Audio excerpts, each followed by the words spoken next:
Hello, j'espère que vous allez bien et pour ce jour spécial, on va faire une crêpe en pâte fimo. Donc je vous mets la liste des matériels que vous avez vus. Donc voilà, donc je vais préparer ma pâte, donc la faire chauffer. Merci le tapis à reptile si vous voulez, c'est peut-être une astuce. Ça vous réchauffe la pâte et ça va plus vite à la préparer. Donc ce que je fais, c'est déjà je la prépare. Donc je la mets en rond, etc. pour la préparer et vous voyez rien parce que je suis pas dans le champ. Donc déjà c'est très long, même très très long. Et donc après je viens l'étaler avec un rouleau, bien sûr, si vous n'avez pas de rouleau. Et vous allez entendre l'eau couler. Merci.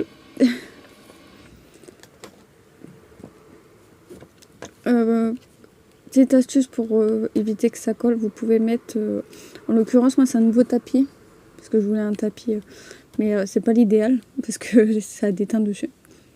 Mais c'est en attendant d'avoir mon tapis en silicone. Donc si vous voulez un effet bombé, mettez une feuille de... Je sais pas comment on appelle ça, mais une feuille dessus, quoi. Et si vous voulez pas comme moi, vous mettez rien dessus. Donc du coup j'ai pris mon emporte-pièce, j'ai fait un rond, mais le faites le plus fin, un conseil parce que ça craque sinon. Et je l'ai pas passé dans la pasta machine parce que je l'ai pas nettoyé, je vais pas vous mentir. Avec mes doigts je vais l'étaler pour qu'il soit tout plat au fait au niveau des contours, pour vous faire une crêpe. Donc il faut y aller, voilà. Là je vais prendre tout ce qui est rond, dotting tool, pinceau, tout ce qui est à bout rond et je vais faire des petits points. Merci pour ma mère qui utilise l'eau chaude. Donc voilà, je suis ravie. Donc je vais aller en dehors, je viens d'arracher un petit bout, je vais tapoter, je vais la démolir quoi, en gros. Pour qu'elle a plein de points, pour que ça fasse vraiment un effet cuit quand on va mettre la pastel. C'est pour ça que je vous ai dit blanc ou ocre. Si vous avez ocre, vous n'aurez pas besoin de passer la pastel ocre spécialement dessus. Mais si vous avez du blanc, vous serez obligé de mettre du log dessus en fait. Donc là tout il passe, dotting tool, tout. Petit, moyen, gros, tout passe. Il faut vraiment un effet calaté cuit quoi.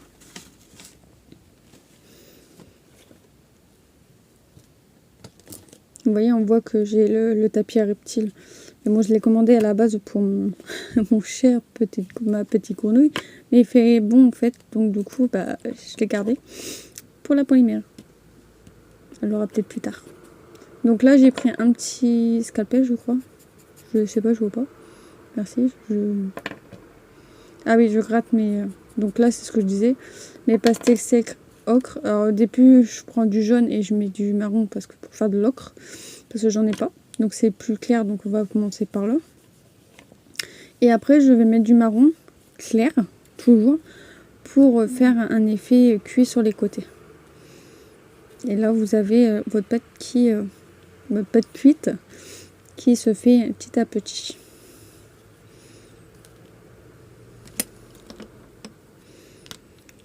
Donc voilà.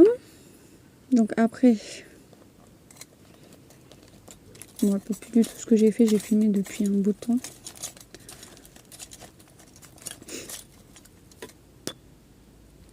Donc après je décolle, ça je me rappelle, c'est là qu'il y a le truc derrière qui s'est mis. Je suis très ravie. Donc là ça sert strictement à rien vu qu'on va mettre du café.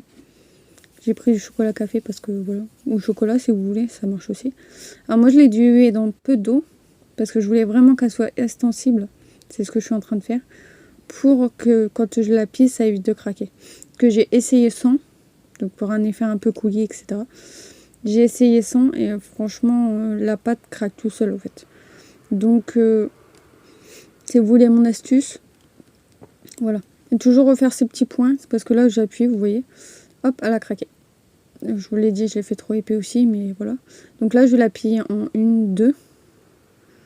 En 2 et en 3, donc voilà. Pour faire ma crêpe qui a une tache noire parce que le truc il a déteint. Je suis ravie. Donc là en fait avec mon coulis et un peu de pâte blanche au fait j'ai fait un peu un dégradé et en gros je vais l'entortiller pour faire un peu comme un colomba. C'est très très glamour.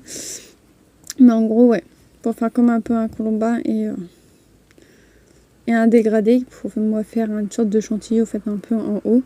Parce que je voulais pas passer dans une poche à douille. Et c'est très long, et puis moi ça m'énerve parce que j'aime pas ça. J'y arrive pas. C'est un truc qu'il faut que je retravaille. Donc du coup, je le mets dessus. Et j'ai coupé une canne. Et je l'ai mis dessus aussi. Donc là, si vous voulez, vous mettez un piton. Un petit piton. Et vous le mettez dessus. Vous mettez dans un endroit où ça vous plaît. Et après, vous pouvez le monter en boucle d'oreille, en collier, en tout ce que vous voulez. Donc moi, en l'occurrence, j'en ai 2, donc je vais le monter en boucle d'oreille. Et j'adore faire des boucles d'oreille. Et à voir si je les mets en vente ou je les garde, je ne sais pas. Mais peut-être les mettre à vendre. Et puis voilà. Donc là, je mets un temps de ouf parce que je crois que j'ai été chercher quelque chose. Donc il faut savoir que quand je vous fais montrer, il n'est pas cuit. Je ne l'ai pas mis à cuire. Tout simplement parce que j'attends d'en avoir plusieurs. Donc vous aurez sûrement une ouverture de four à un moment. Je sais pas quand. Mais voilà. Donc là, je mets mon piton chéri. Et je sais pas quand, mais je vous l'aurai. Donc je vous fais montrer les deux sans être cuit. Donc je vais